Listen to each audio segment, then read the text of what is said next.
conservés. Ceux-ci se trouvaient dans des tumuli royaux situés près de l'actuelle capitale de la Norvège, Oslo. Les fouilles d'Osberg et de Gokstad ont permis de recueillir des informations essentielles sur le mode de vie viking. De nombreux objets avaient été préservés à côté des squelettes, tels les restes d'un chariot, à proximité de chevaux sacrifiés pour l'occasion.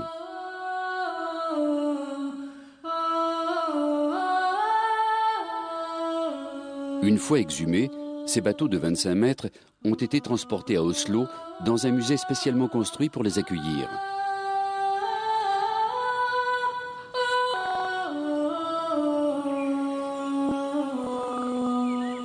L'argile humide de ces tumuli avait offert des conditions exceptionnelles de conservation et les spécialistes ont pu admirer le formidable talent artistique des Vikings.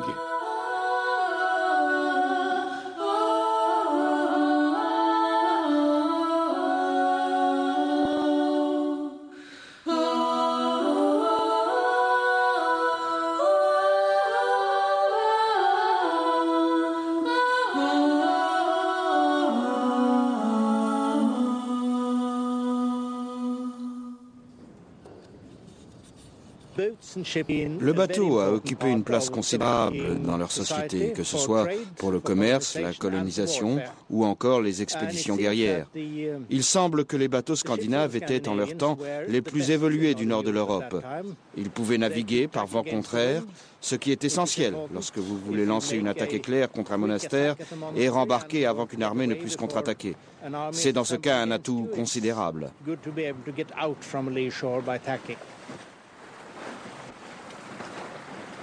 Après les premières fouilles à Oslo, on a découvert dans les années 50 d'autres navires vikings à Roskilde au Danemark. 5 bateaux avaient été délibérément coulés pour former un rempart immergé contre les envahisseurs. Ces embarcations sont désormais exposées dans le musée du bateau viking de Roskilde où, durant l'été 1997, on a effectué une nouvelle découverte sensationnelle. À quelques mètres seulement de ce musée, les restes de 8 autres bateaux ont été mis au jour. Les plongeurs les ramènent progressivement à la surface.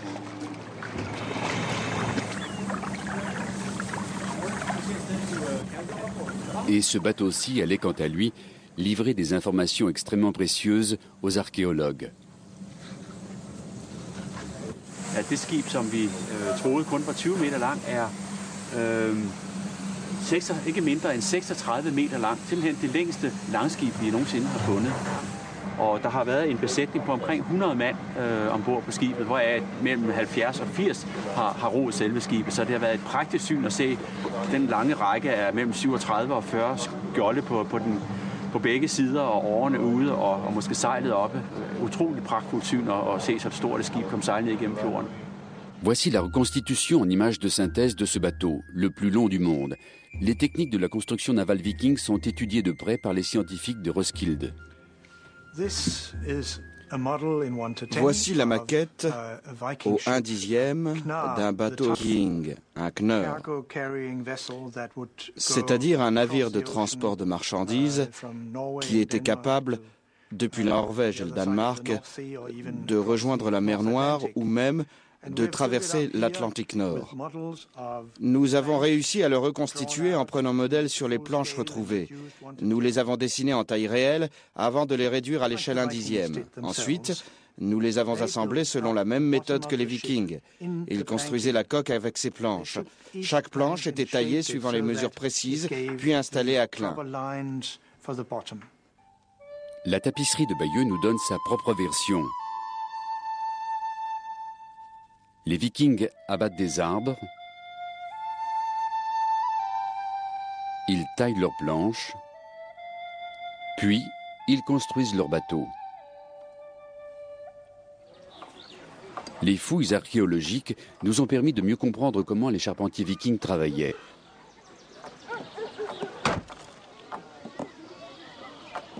Grâce à une méthode particulière, ils obtenaient des planches remarquablement fines et légères. Un gros tronc d'arbre était fendu en deux. Il ne taillait qu'une seule planche dans chacune de ces 2 sections.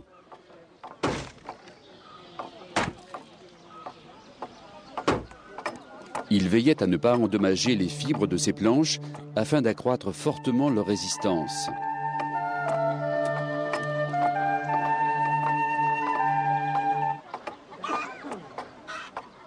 La construction du navire commençait par celle de la quille, de l'étrave et de l'étambot. Par la suite, ces hommes posaient les 2 premières planches du fond à l'aide de rivets. Les planches suivantes venaient alors chevaucher les 2 premières et ainsi de suite. De cette manière, ces planches, ces bordées, donnaient au navire sa forme hydrodynamique.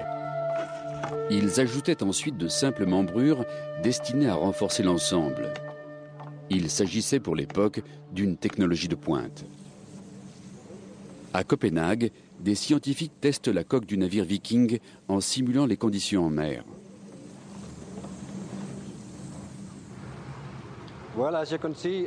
Comme vous pouvez le voir, à la vitesse de 6 nœuds, il ne crée que de très petites vagues.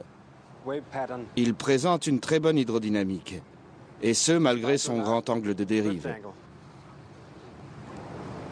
Ce qui nous a réellement surpris, c'est que celui-ci ne varie pas tellement avec une voile rectangulaire et une longue quille. Le barreur maintenait très facilement son cap.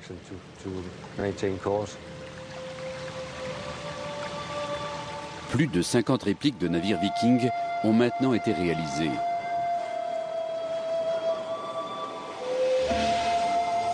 En voici une aux 2 tiers du bateau norvégien découvert à Gokstad il y a 100 ans.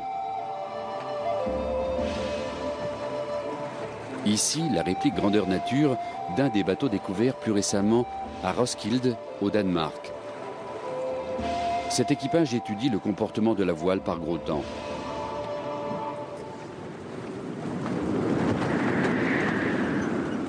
Det gode ved råsejlet, det er, at det giver et vældig løft i skibet.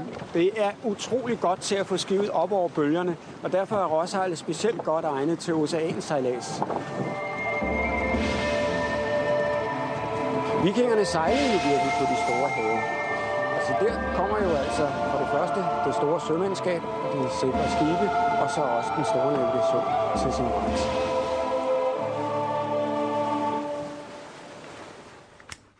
Grâce à la dendrochronologie, le bois bien conservé des navires renfloués a permis de recueillir des informations remarquablement précises. À l'endroit de la découpe, les anneaux du bois forment une sorte de code-barre biologique qui nous renseigne sur la période de vie de l'arbre. Il indique parfaitement les bonnes et les mauvaises années de la croissance de l'arbre.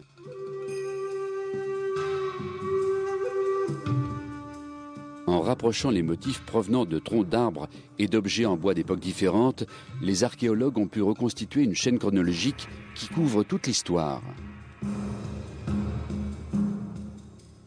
Un objet en bois, par exemple, une planche, peut alors être situé sur cette chaîne. On pourra ainsi déterminer avec exactitude l'année où l'arbre a été abattu.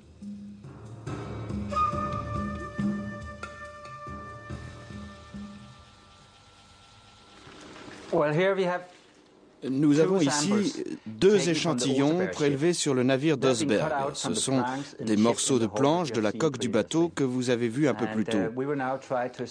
Nous allons maintenant tenter de déterminer à quel moment cet arbre a été abattu.